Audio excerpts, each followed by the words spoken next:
Hello everyone, I am सार्थक, senior faculty Abhipedia. आज अपनी कल वाली जो हमारी टॉपिक सीरीज चल रही है important articles of the Indian constitution, इसी कंटिन्यूएशन में इसका पार्ट 2 आपके सामने आज प्रेजेंट कर रहा हूं। सो with this let's start the video, but before that just look at this pic. Who are all they? They are all the proud toppers of our NABARD Grade A 2021 exam. We were able to secure more than 40 selections and the story continued. कहानी चलती रही। 2022 के अंदर we were able to secure 45 selections, right? And I am damn sure about this year result also. This story will continue, right? So kindly enroll with us in whatever course you want to join. आपके सामने हमने इसलिए multiple options रखे हुए हैं। Whether you want to go for the full course, you have that option also at that too at a very affordable price at 80% off, right?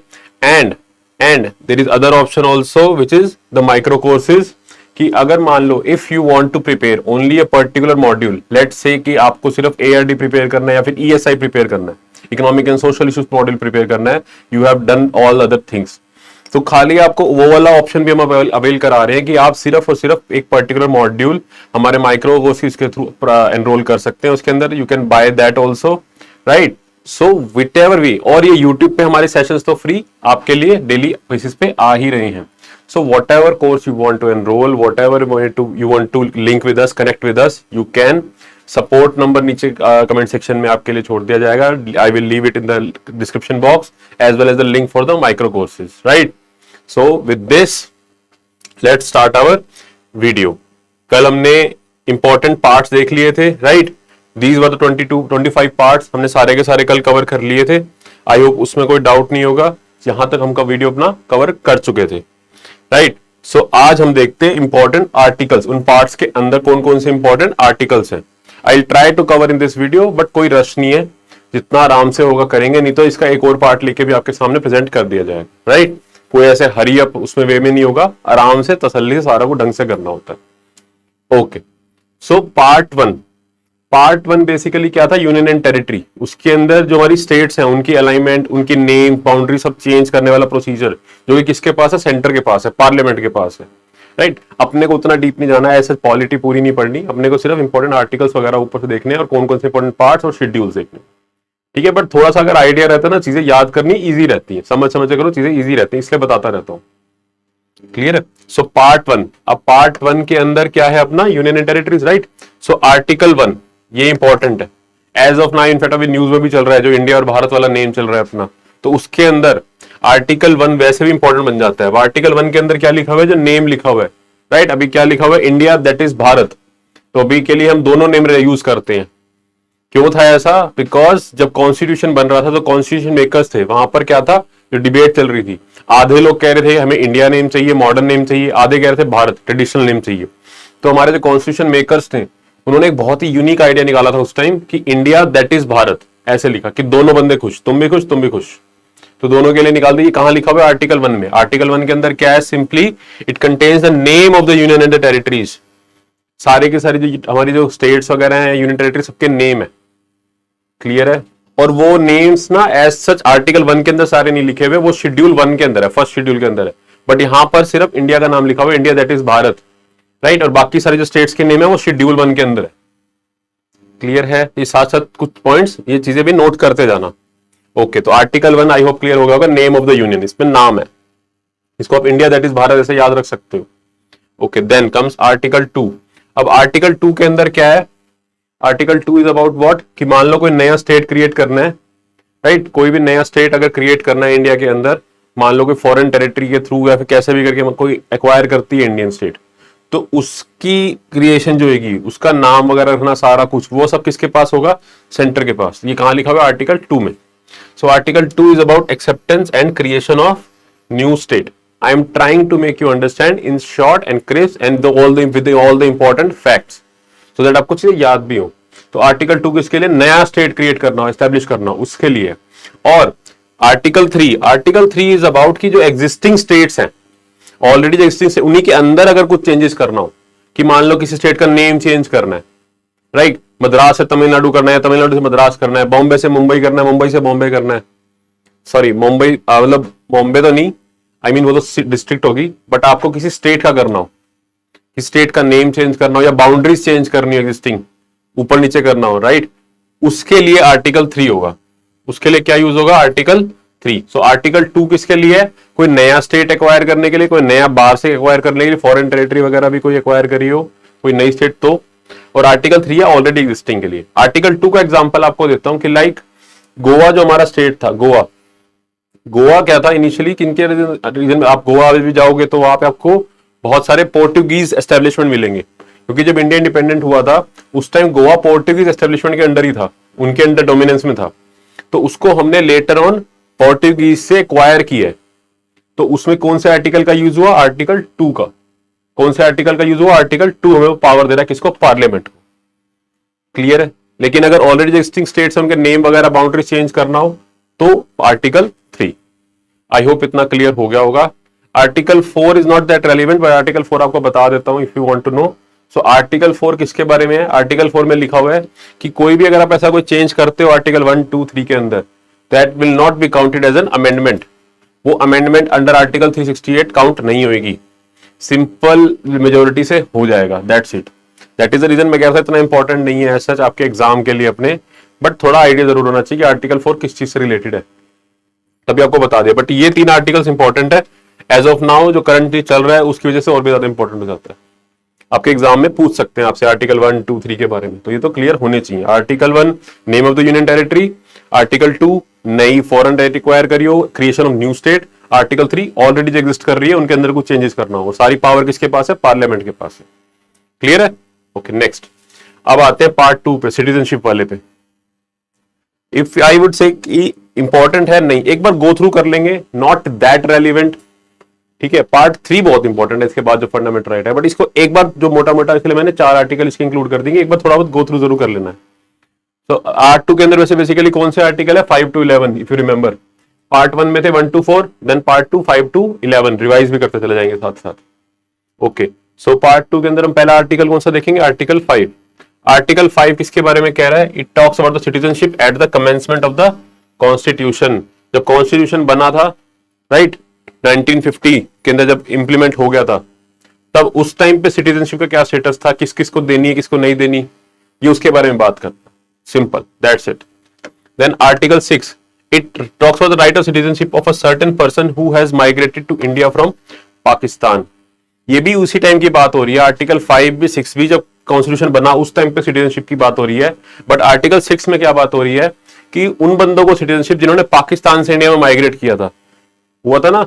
I hope इतना तो पता होगा कि काफी सारे लोग, जब डिवीजन हुआ था तो काफी सारे लोग इंडिया से पाकिस्तान माइग्रेट हुए थे, पाकिस्तान से इंडिया माइग्रेट हुए थे। तो जो लोग पाकिस्तान से इंडिया माइग्रेट हुए हैं उनको किस प्रोसीजर से, किस तरीके से उनको सिटीजनशिप देनी है, वो आर्टिकल 6 उसकी बात करता है। क्लियर है? आई होप इतना क्लियर होगा। तो आर्टिकल 5 भी क्लियर, आर्टिकल 6 भी clear. Then article 10 it continuance of rights of citizenship. इसके अंदर भी अब ये कमेंसमेंट ऑफ सिटीजनशिप की बात ना होके आगे की बात हो रही है कि बाद में किसको कैसे करना है, तो वो कैसे राइट सिटीजनशिप के देने हैं। तो आपको सिर्फ इतना याद रखना है, talks about the continuance of the rights of citizenship. Commencement की बात नहीं हो रही है यहाँ पे, आगे के लिए कैसे करना है, राइट। और article 11 gives the parliament to regulate the right of citizenship by law. कि फ्यूचर में कुछ भी चेंजेस करना हो, कैसे भी करना हो, तो किसको पावर दे रहे हो? पार्लियामेंट को। आर्टिकल 11 दे रहा है वो power, right. So with this part 2 में इतने ही है, 4 आर्टिकल ही है, रिमेंबर करने हैं 5, 6, 10 एंड 11। क्लियर है? 5, 6 आई होप रिमेंबर, सारे याद हो ही होंगे वैसे तो, ठीक है। किसको पावर है सिटीजनशिप की रेगुलेट करने के लिए? इसके कोई भी लॉ, सिटीजनशिप से रिलेटेड कोई भी लॉ होगा, आई एम सॉरी दोबारा रिपीट कर देता हूं, अगर कोई भी लॉ, सिटीजनशिप से रिलेटेड कोई भी लॉ अगर रेगुलेट करना है तो कौन करेगा? पार्लियामेंट। क्लियर है? Okay next. ये सबसे इंपॉर्टेंट है। इफ आई आस्क, अगर आपको बताऊं तो जितने भी आर्टिकल सबसे ज्यादा इंपॉर्टेंट उनमें से एक ही है पार्ट 3, अपने फंडामेंटल राइट्स वाले। ये तो आपको सारे के सारे याद होने चाहिए, इसमें से कोई भी आपसे पूछ सकते हैं, ठीक है। सो कहां से कहां तक है? पहली बात fundamental rights 12 to 35 and not 14 to 32। कहां से कहां तक है? 12 to 35। डोंट वरी, याद हो जाएंगे, घबराने वो ज्यादा जरूरत नहीं, कैसे होंगे सब याद होगा, 1-2 बार देखोगे रिमेंबर हो जाएंगे, नॉट एन इशू। ओके, सबसे पहले आर्टिकल 12। आर्टिकल 12 क्या बता रहा है? It defines the state. कि जो स्टेट वर्ड है, यहां पर जो स्टेट वर्ड है वो नॉर्मल जो हम स्टेट्स यूज करते हैं उससे डिफरेंट है। डजंट टॉक्स अबाउट द बाउंड्रिकल जो टेरिटोरियल स्टेट्स है उनकी बात नहीं होती, स्टेट्स की, स्टेट की हमें बात हो रही है as a union, Indian union उसकी बात होती है, इंडियन गवर्नमेंट आप समझ सकते हो, ठीक है, सेंट उसको स्टेट बोला जा रहा है यहाँ पर, इतना ही जानना आपको, ये नहीं जाना स्टेट का मीनिंग क्या है, बस आपको ये पता होना चाहिए आर्टिकल 12 के अंदर क्या है, इट डिफाइंस द स्टेट। और ये वो नॉर्मल टेरिटोरियल बाउंड्री वाली स्टेट्स की बात नहीं हो रही, ये डिफरेंट काइंड ऑफ स्टेट है, मतलब सेंट्रल गवर्नमेंट की बात हो रही है एक तरीके से, राइट। गवर्नमेंटल की स्टेट क्या क्या चीजें हैं इसके अंदर, क्योंकि यहां पर थोड़ा डिफरेंट हो जाता है, बट आपको उतना डीप नहीं जाना, डोंट वरी, सिर्फ इतना पता होना चाहिए आर्टिकल 12 के अंदर स्टेट को डिफाइन किया गया, दैट्स इट। और आर्टिकल 13, आर्टिकल 13 क्या बोलता है, आर्टिकल 13 बोलता है कि ऐसा कोई भी लॉ, ऐसा कोई भी लॉ अगर पार्लियामेंट बना रहा है या फिर कोई भी एग्जीक्यूटिव भी बना रहा है, कोई भी ऐसा नियम या कानून, कुछ भी ऐसा जो फंडामेंटल राइट्स के अगेंस्ट जाएगा, आपके फंडामेंटल राइट्स अगर आपसे खींचता है वो, उसके अगेंस्ट जाएगा, तो that will be null and void, उसको खारिज कर दिया जाएगा। ये आर्टिकल 13 कह रहा है, क्लियर है, आपको इतना ही जानना है, ज्यादा नहीं जानना। जुडिशियल रिव्यू को भी कहीं ना कहीं ये डिफाइन कर रहा है, जुडिशियल रिव्यू, बट इतना डीप जाने की जरूरत नहीं है, सिर्फ आपको इतना पता होना चाहिए कि आर्टिकल 13, ये चीजें मैं आपको साथ साथ इसलिए बताता रहता हूं सो दैट चीजें कुछ बस समझ में आती हैं, चीजें याद हो जाएंगी। ओके, आर्टिकल 13 क्या बात कर रहा है, article 13 talks about the laws which are inconsistent with और with in the derogation of fundamental rights, that is कि the laws which goes against the provision of the fundamental rights, which are against the fundamental rights, or which are in opposition or in derogation of fundamental rights, then those laws will be null and void or will be removed, will not, cannot be implemented, right? I hope इतना समझ में आ गया होगा, 12 भी clear हो गया होगा और 13 भी क्लियर हो गया होगा। इन केस अगर एग्जाम में ज्यादा उनका जी कर जाए नाबार्ड वालों का, ठीक है, तो आर्टिकल 13 किस चीज से रिलेटेड है, judicial review. Yes, you can say that कि जुडिशियल रिव्यू से लिंक्ड है, ठीक है, दैट्स इट। क्या होता है judicial review, don't need to worry about that as of now. Okay, now comes the fundamental rights. See, इसको थोड़ा सा देख लेते हैं एक बार।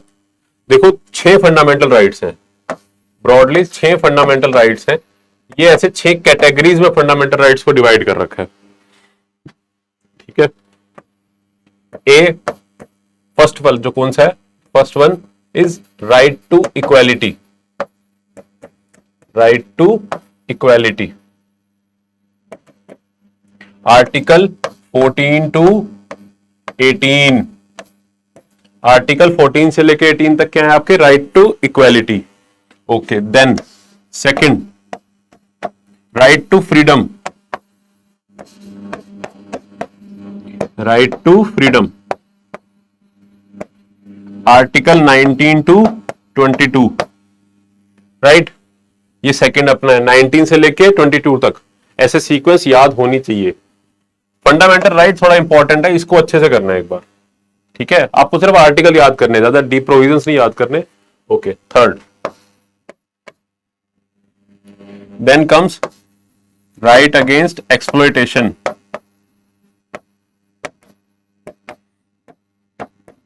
Right against exploitation, article 23 and 24, ये 2 फंडामेंटल राइट आएंगे। Then fourth, right to religion,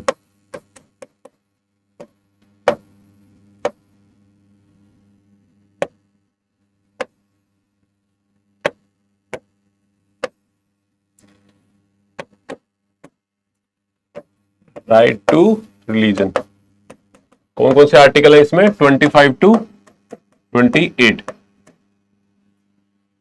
alright. और देन फिफ्थ वन, फिफ्थ कौन सा अपना, cultural and educational rights,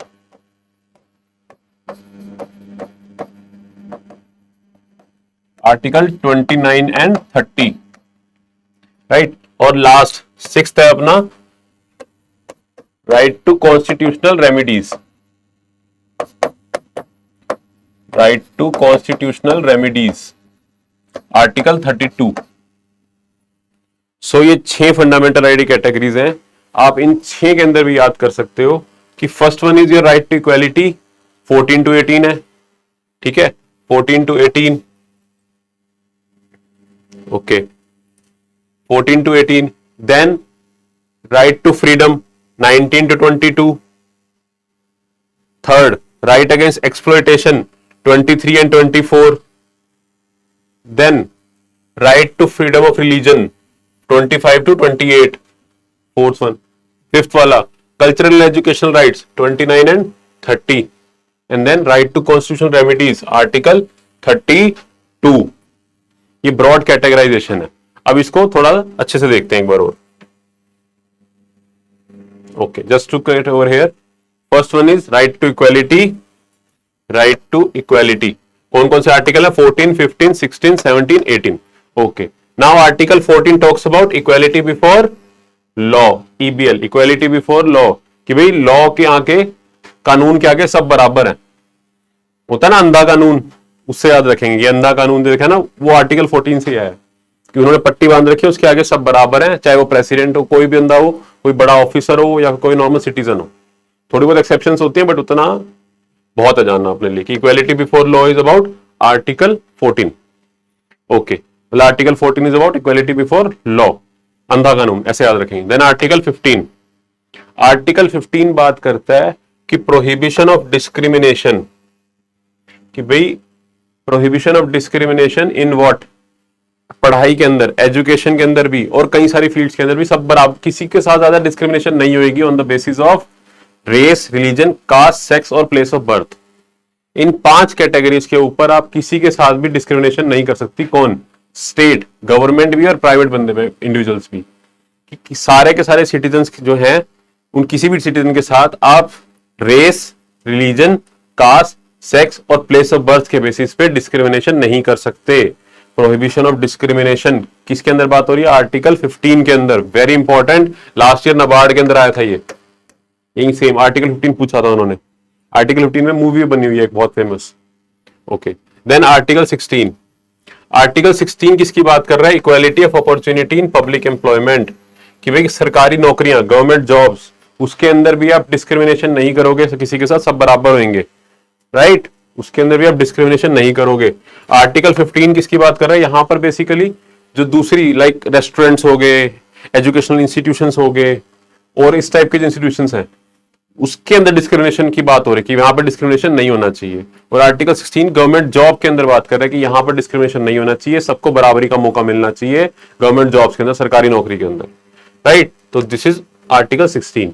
then article 17, straightforward abolition of untouchability, untouchability को बंद बैन करता है आर्टिकल 17। वेरी इंपॉर्टेंट, याद रखेंगे। Article 17 talks about abolition of untouchability. Okay, article 18 it talks about abolition of titles. Like Britishers के time पे क्या था कि पहले टाइटल में राज बहादुर, राय बहादुर, दादा साहिब, इस टाइप के टाइटल्स मिलते थे कई लोगों को, और वो क्या होते थे? स्टैंड अपार्ट करते थे लोग। तो इन चीजों को क्या करा, इन चीजों को क्या करा हमारे कॉन्स्टिट्यूशन मेकर्स ने? अवॉइड करा, क्योंकि इनइक्वालिटी क्रिएट करते थे। अब किसी को एक दर्जा ऊपर बिठा देता था ना, तो इन चीजों को बैन करा। Abolition of these kind of titles and other titles as well. So article 18 किसकी बात कर रहा है? Abolition of titles. तो right to equality done. 14, 15, 16, 17, 18. 14 talks about equality before law, 15 talks about prohibition of discrimination, 16 talks about equality of opportunity in public employment. Article 17 talks about abolition of untouchability, and Article 18 abolition of titles. I hope you are also doing with this all this with me. इस साथ साथ आपको चीजें याद हो रही होंगी, तो ये बहुत इंपॉर्टेंट है, right to equality. Okay, then comes right to freedom. Right to freedom है अपना 19 से लेके 22 तक, 19 टू 22। और आर्टिकल 19 जो है ना अपना, आर्टिकल 19 के अंदर भी कुछ 6 फंडामेंटल राइट आ जाते हैं इसी के अंदर ही, like 19A, 19B, 19C, 19D, 19E, 19F। Just एक बार गो थ्रू कर लेंगे, ज्यादा डीप नहीं जाना, एक बार जरूर देख लेंगे किस किस की बात कर रहे हैं, so दैट कोई कंफ्यूजन ना हो। अब आर्टिकल 19 क्लॉज ये कहता है कि it talks about right to freedom of speech and expression, right to freedom of speech and expression. ये आर्टिकल 19 के अंदर सब आर्टिकल्स हैं। तो आर्टिकल 19 के अंदर 6 फंडामेंटल राइट्स हैं, लाइक आर्टिकल 19 है ऐसे, ठीक है, इसके अंदर भी 6 वो है, A, B, C, then D, E and F। These are the 6 one. ठीक है, तो उनकी बात हो रही है ये। तो right to freedom of speech and expression, okay, बोलने का, एक्सप्रेस करने का। Then right to assemble peacefully and without arms, इकट्ठे होने का राइट है without arms, non violent way में, राइट, पीसफुली। ठीक है, then right to form association और यूनियन ऑफ कोऑपरेटिव सोसाइटीज, ये भी आर्टिकल 19C। आपको ऐसे 19 ABC याद नहीं रखना, बट ये हाँ, ये पता जरूर होना चाहिए कि ये आर्टिकल 19 के अंदर आती है, भले इस सीक्वेंस में ना याद हो आपको। ठीक है, तो राइट टू फॉर्म एसोसिएशंस और यूनियंस और कोऑपरेटिव सोसाइटीज, ये भी क्या है, अपना फंडामेंटल राइट है, article 19 cross C। Then right to move freely throughout the territory of India, right to move freely throughout the territory of India, पर यहां पर सिर्फ और सिर्फ डोमेस्टिकली बात हो रही है कि सिर्फ इंडिया के अंदर। अगर आपको इंडिया से बाहर जाने का जो राइट है वो आर्टिकल 21 के अंदर बात होती है उसके बारे में। ठीक है, so right to move freely throughout the territory of India, ये भी क्या आपका एक फंडामेंटल राइट है अंडर article 19। Then right to reside and settle in any part of the territory of India, ये भी क्या आपका फंडामेंटल राइट है, आप कहीं पे भी सेटल हो सकते हो, रिसाइड कर सकते हो, राइट, और हम कर भी सकते हैं क्योंकि हमारा फंडामेंटल राइट है। Then right to practice any profession और to carry any occupation, trade और बिजनेस, कोई भी बिजनेस आप प्रोफेस कर सकते हो, कैरी ऑन कर सकते हो, कोई भी प्रैक्टिस कर सकते हो। ऑब्वियसली लिमिटेशंस होती हैं कि लाइक आप टेररिज्म नहीं कर सकते, इस टाइप के ऑक्यूपेशन नहीं कर सकते, बट जनरली ये आपका फंडामेंटल राइट है कि आप कोई भी बिजनेस विच इज लीगल आप उसको प्रोफेस कर सकते हो, प्रैक्टिस कर सकते हो, राइट। तो ये आपके आर्टिकल 19 में आता है। Okay, that's it. Then comes right to freedom, अपना article 20।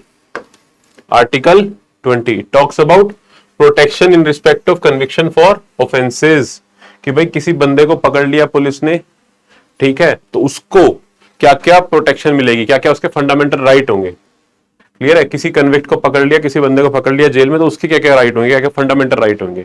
Article 20 talks about for that, आपको इतना याद रखना है। देन article 21 very important, article 21 as well as article 21A दोनों बहुत इंपॉर्टेंट है। Article 21 talks about protection of life and personal liberty, right to life भी बोल देते हैं इसको, ठीक है, राइट टू लाइफ भी इसी को बोल दिया जाता है आर्टिकल 21 को। It talks about the protection of life and personal liberty. Then article 21 clause A, right to education, very important, last year exam में पूछा था ये। आर्टिकल 21 एक talks about right to education, तो ए लगा हुआ है, इसका मतलब ये अमेंडमेंट से ऐड किया गया था। किस अमेंडमेंट से ऐड किया था इसको? 86 कॉन्स्टिट्यूशनल अमेंडमेंट एक्ट से ऐड किया गया था, जिसके अंदर कि every child between the age of 6 to 14 has the right to get free and compulsory education, ठीक है, from the state। 6 से लेके 14 साल तक के बच्चों को फ्री एजुकेशन स्टेट प्रोवाइड करेगा, ये आर्टिकल 21 क्लॉज आर्टिकल 21A के अंदर लिखा हुआ है, ठीक है। So article 21A right to education, article 21 protection of life and personal liberty.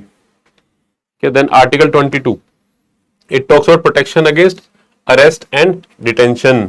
It talks about protection against arrest and detention।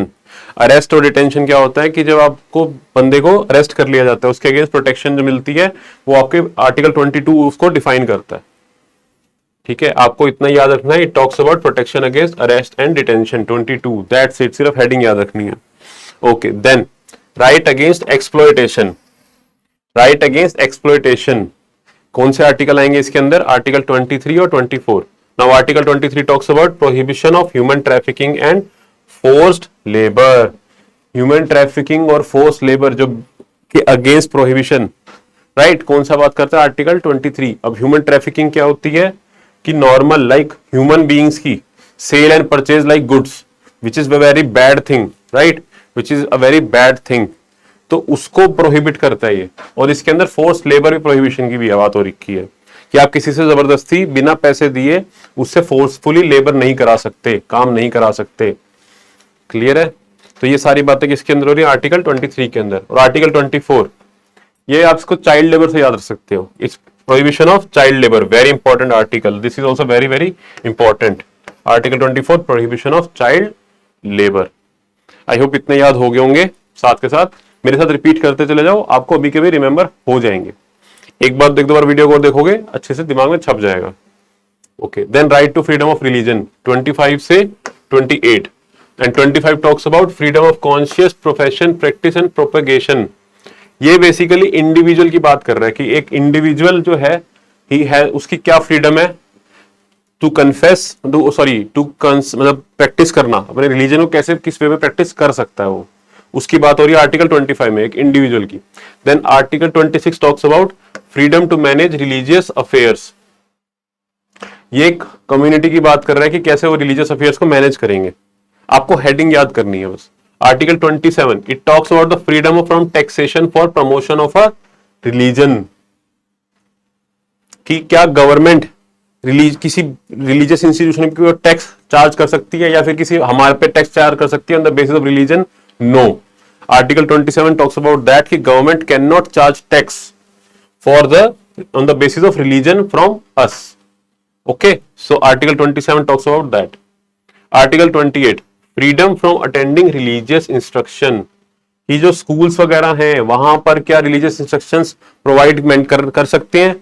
क्या आपके ऊपर मेडिटेशन कर सकते हैं कि भाई आपको सुननी पड़ेगी रिलीजियस इंस्ट्रक्शन? नो।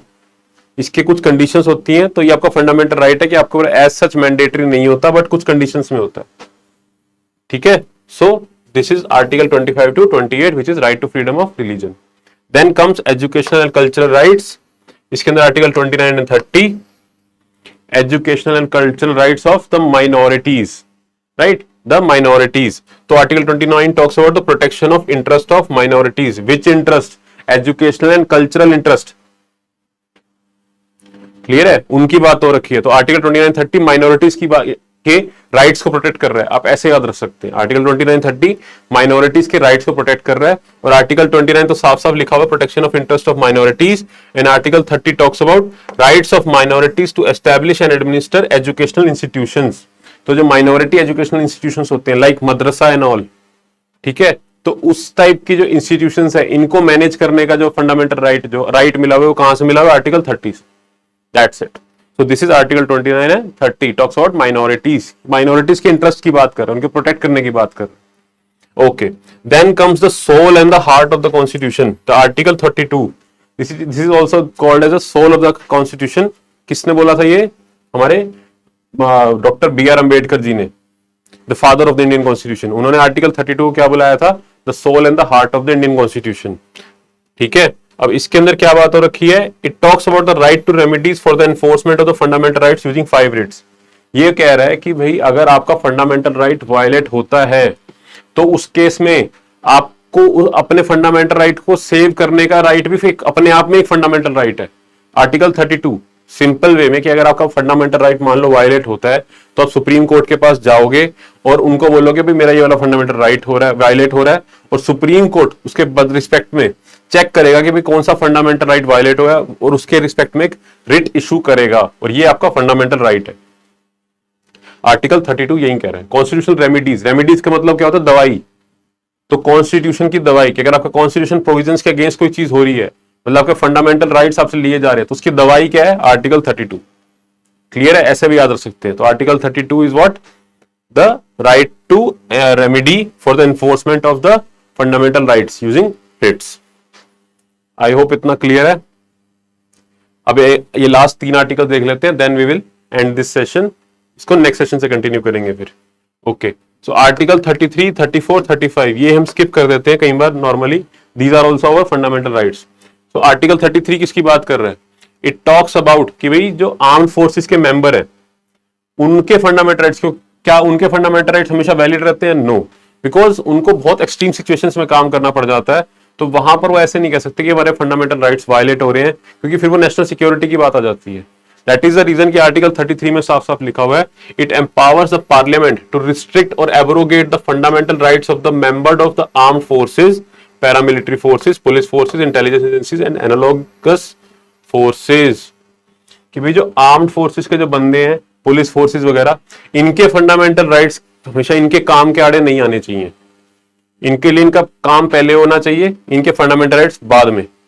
तो और ये पावर किसको मिल रही है? पार्लियामेंट को, थ्रू आर्टिकल 33 की पार्लियामेंट उनसे उनके फंडामेंटल राइट्स ले सकता है। ये आर्टिकल 33 में लिखा। क्लियर है? Okay, then article 34। Article 34 talks about martial law. Article 34 talks about martial law. Simply ऐसे याद रखेंगे, article 34 talks about martial law. Martial law क्या होता है? मिलिट्री का लॉ। कि मान लो ऐसी सिचुएशन आ गई कि नॉर्मल जो पुलिस फोर्स है, जो नॉर्मल गवर्नमेंट है, उनसे कंट्रोल नहीं हो रहा, सिविल वॉर वाली सिचुएशन होगी, तो फिर वो मिलिट्री को बुलाएंगे, भाई आओ आप कंट्रोल करो, जैसे मर्जी करो। उसको बोलते हैं martial law. That's it. Although India में अनफॉर्चुनेटली इंडिया के अंदर सिचुएशन कभी भी नहीं आई आज तक कि मार्शल लॉ लगाना पड़े। Okay, then comes article 35, last fundamental right. It empowers the parliament to make laws on fundamental rights. कुछ स्पेसिफिक फंडामेंटल राइट्स ऐसे हैं जिसपे सिर्फ और सिर्फ पार्लियामेंट लॉ बना सकता है, स्टेट गवर्नमेंट लॉ नहीं बना सकता। राइट ये पावर कहां से मिली है? आर्टिकल 35 से मिली हुई है। क्लियर है? अभी आज के लिए इतना ही करते हैं, नेक्स्ट सेशन में कवर करेंगे बाकी रिमेनिंग हमारे important articles. Till then I wish you all a very good luck. आपको कोई भी क्वेरी है, कुछ भी है, आप नीचे कमेंट सेक्शन में पूछ सकते हैं, सपोर्ट नंबर पे कॉल करके पूछ सकते हैं। And if you are actually liking our session then please do like and follow Avipedia, and you also please share our videos. It really motivate us. जब आप हमारे को शेयर करते हैं, फॉलो करते हैं, कमेंट करते हैं, लाइक करते हैं, हमें और वीडियोस बनाने की मोटिवेशन मिलती है। And so with this I wish you all a very good luck and we will meet in the next lecture. Till then I wish you all a very good luck and thank you. Okay.